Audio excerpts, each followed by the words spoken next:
Today's story is about a group of gamers on the internet.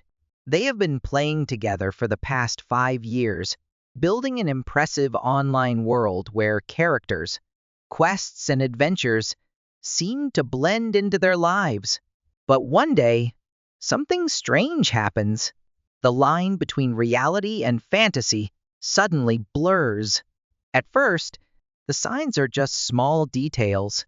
One of the players notices images from the game appearing in his dreams. Another feels like he hears NPCs, non-player characters calling his name even after he exits the game. It's all just coincidence, right? But gradually, the abnormalities become more obvious. They can no longer distinguish between what is real and what is fake. This story will take you on a mysterious, dark, and slightly scary journey, where the secrets hidden in their online world are gradually revealed. But remember, sometimes the truth can come too late. Before we dive into this thrilling story, if you are a fan of strange, dark, and mysterious stories told in a compelling and engaging way, then you have come to the right place. That is exactly what we do, and we will bring you new stories every week. So if you feel like it, please hit that like button, even hard enough to shift your chair to an uncomfortable position. And don't forget to subscribe to the channel so you don't miss any of our exciting content. Now, are you ready? Let's get started. On the afternoon of July 27, Menhaz, a regular user of a small and intimate Discord group, sent out a message that caught everyone's attention. At first, it was just one of his many pranks. Menhaz was known in the group for his shocking personality, his cruel jokes, and his habit of making up stories to confuse or annoy people. But this time, his message was different from his usual pranks. He announced that he was carrying out a 4-step plan that no one in the group had a clear idea of. The group's initial reaction was laughter and ridicule.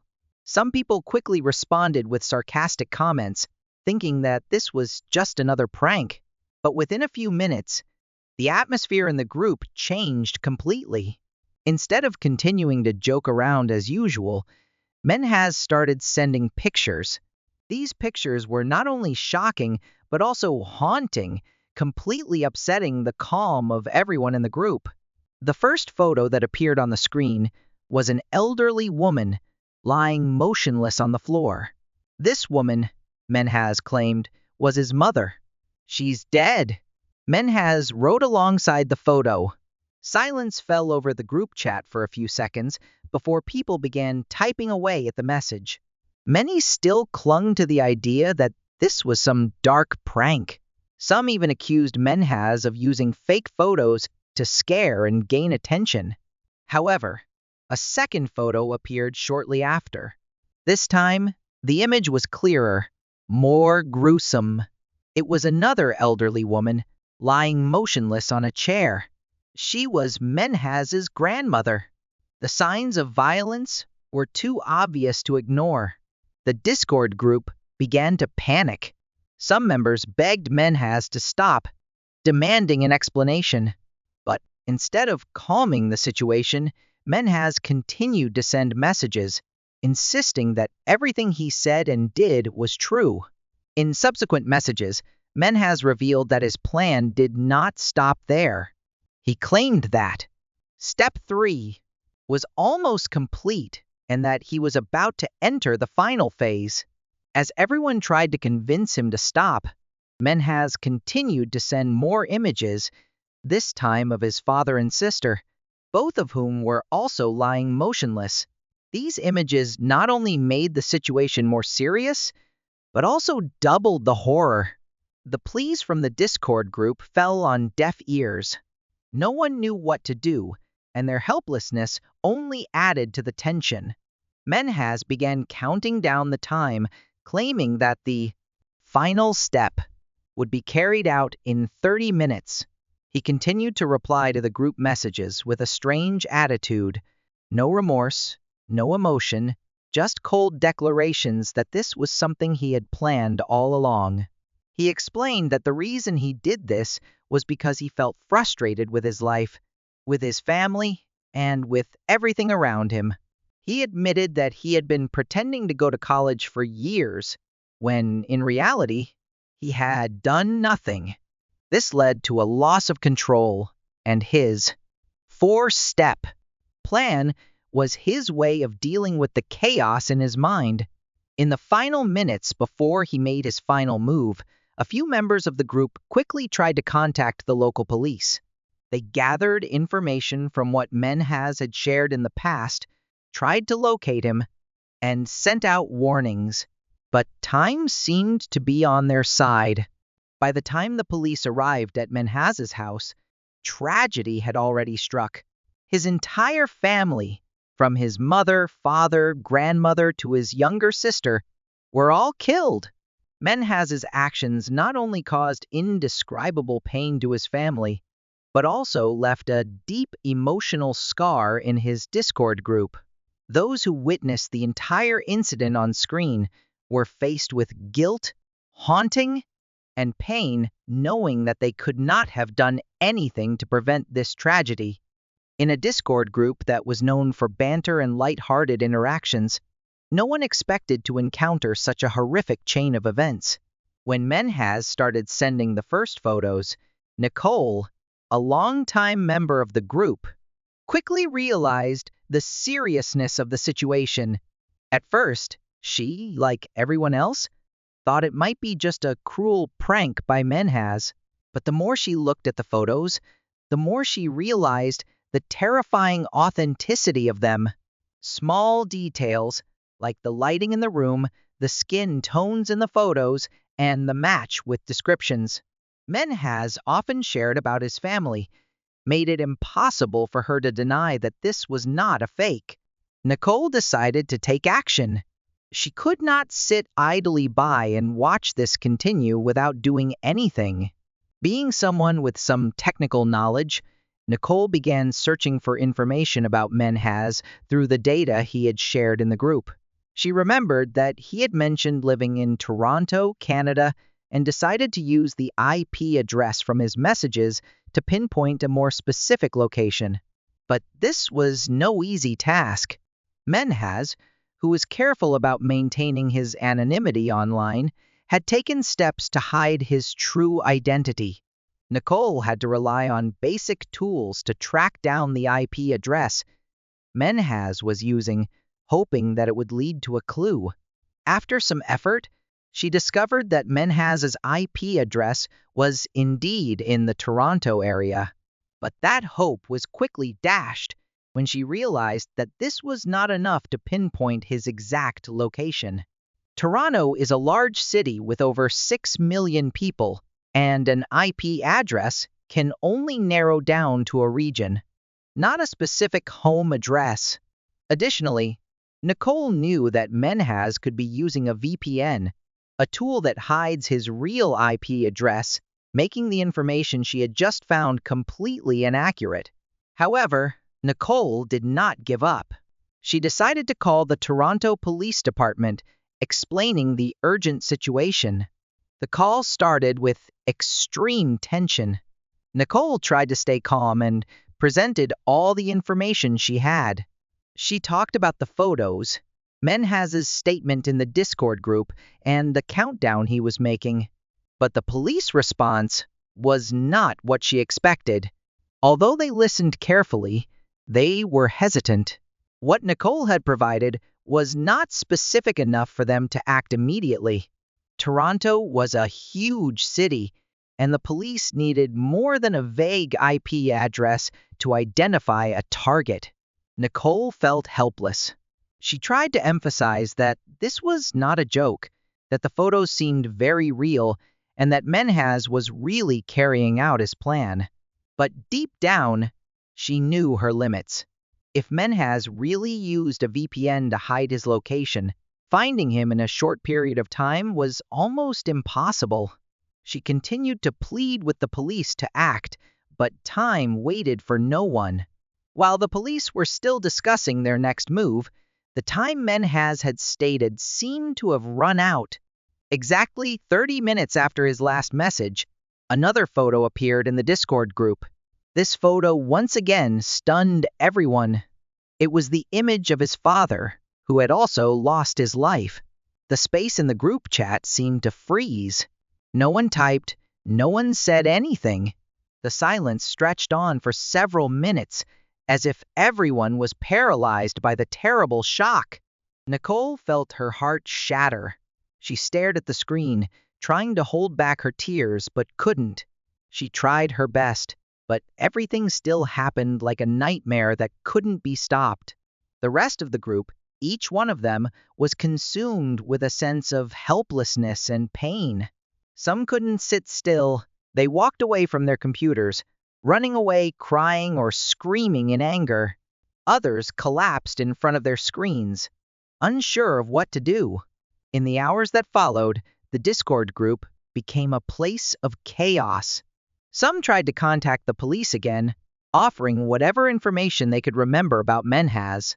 Others, like Nicole, began to ask what more they could have done to prevent this tragedy. But every response led to the same terrifying conclusion. None of them had the power or the tools to stop what had happened. Nicole would never forget the feeling of helplessness that day. The images, the messages, and the voice of the police responding that they were working on it would haunt her for years to come. And Menhaz, the creator of this horror, has brought a small group of internet users face to face with the darkest side of humanity. The next day, at around 3:30 p.m., Toronto police, using the IP address obtained from the Discord group, tracked down a small house in the northern suburbs of Toronto. It was a quiet town where few could imagine such a terrible tragedy happening. The police went about their work cautiously but nervously. They had no idea what was waiting for them behind the door.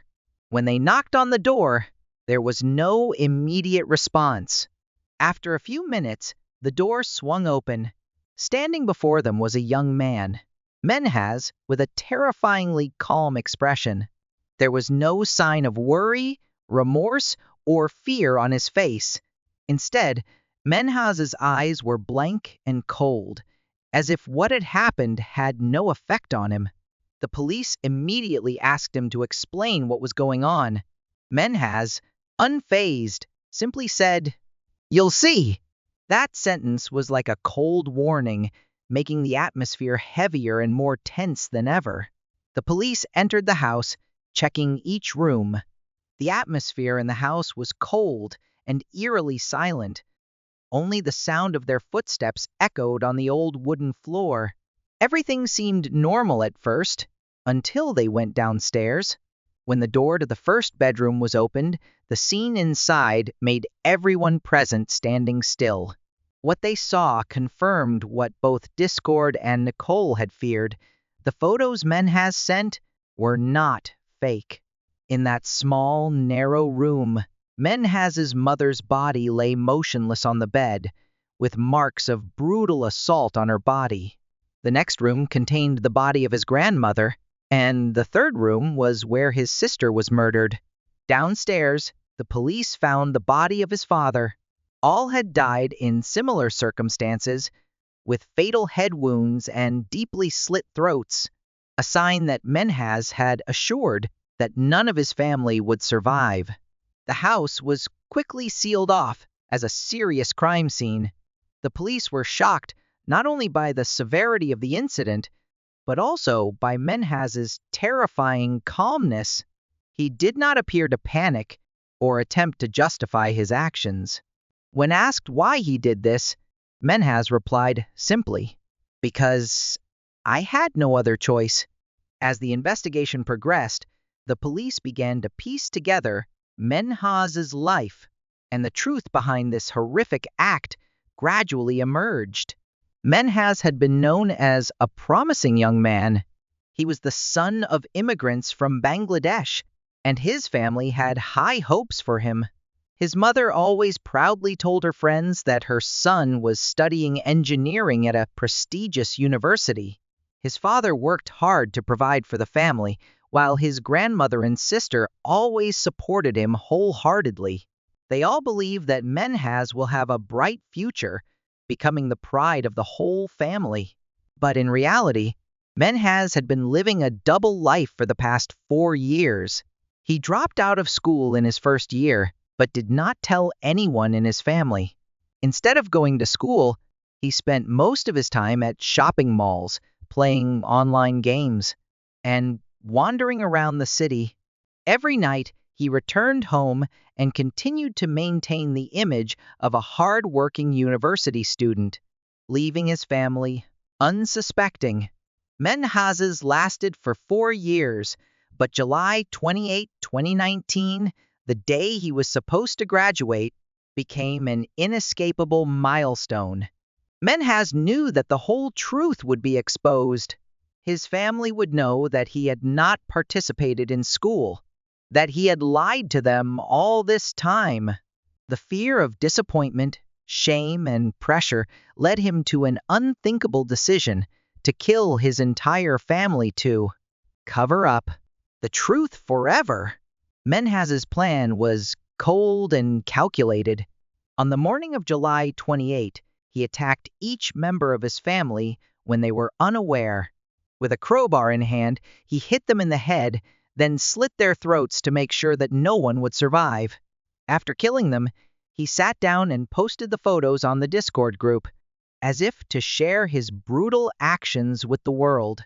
Menhaz's case not only shocked the local community, but also spread globally thanks to the internet.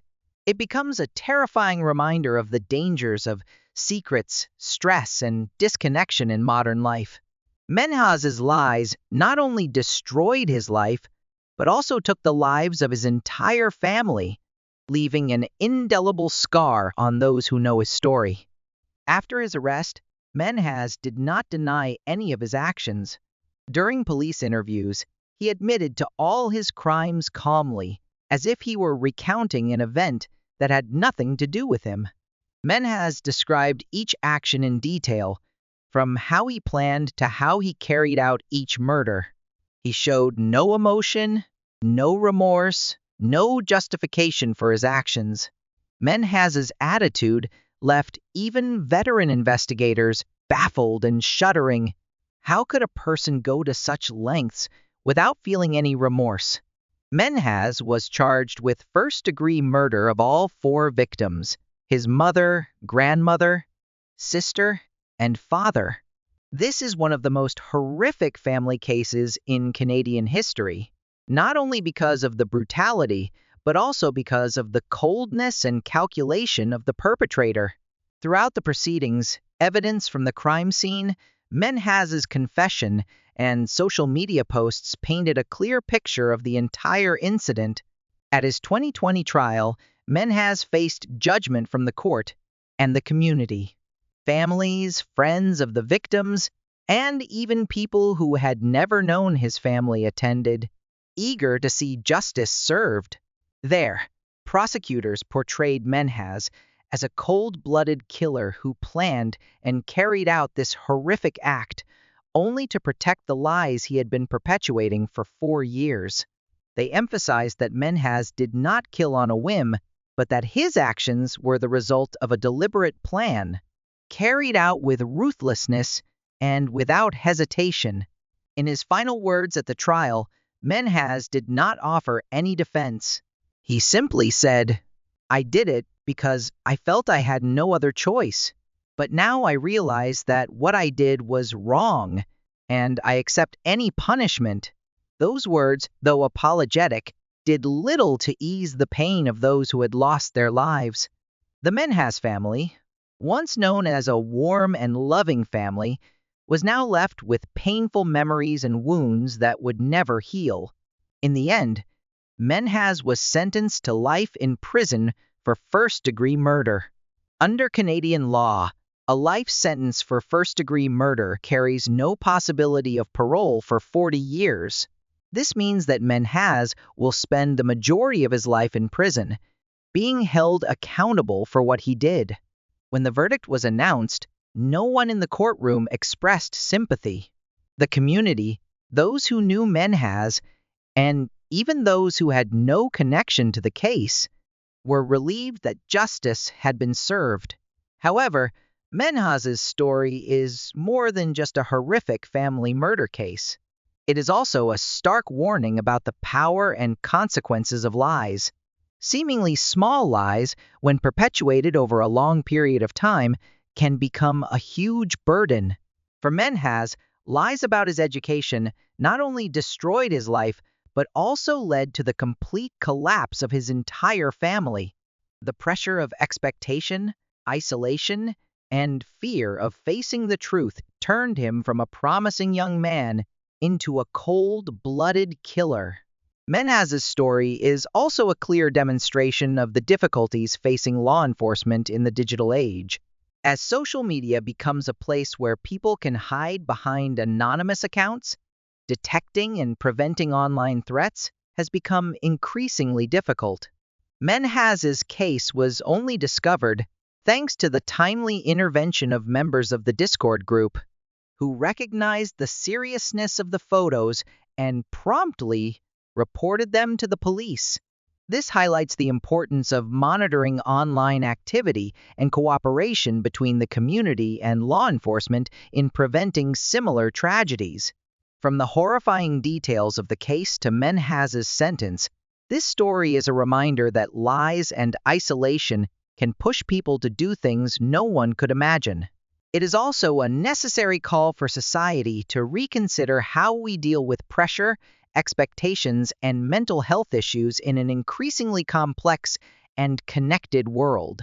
Even if justice is served, the story of Menhaz and his family will remain a stain on history, a painful lesson in the fragility of trust and the consequences of lies. Thanks so much for watching. Let me know in the comments what you thought of today's episode, and also remember, we have hundreds of other videos for you to be eating right now, but if you want your recommendation, know which video to invest your time in. Here are two great options right here. If you want more of my content, click here.